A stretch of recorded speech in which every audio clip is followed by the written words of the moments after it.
ఈ ఆగస్టు 23వ తారీఖు ఆదివారం రోజును మాత్రం ఎట్టి పరిస్థితుల్లోనూ మిస్ చేసుకోకండి. ముఖ్యంగా సంతానం కోసం ఎదురు చూస్తున్న వారైతే అస్సలు మిస్ చేయకండి. ఎందుకు అంటే రేపు ఎంతో విశిష్టమైన పుత్రదా ఏకాదశి. ఏడాదిలో వచ్చే 24 ఏకాదశుల్లో సంతాన ప్రాప్తి కోసం శ్రీ మహావిష్ణువుని భక్తి శ్రద్ధలతో ప్రార్థించడానికి పుత్రదా ఏకాదశికి ప్రత్యేక ప్రాధాన్యత ఉంది.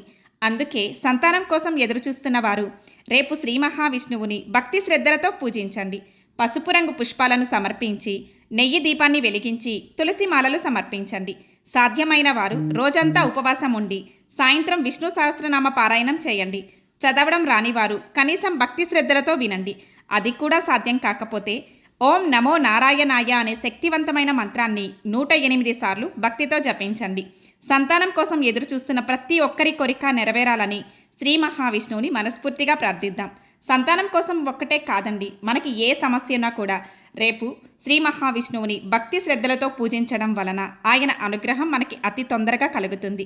ఈ సమాచారాన్ని ఇప్పుడే సేవ్ చేసుకోండి, రేపు మర్చిపోకుండా పూజ చేసుకోండి.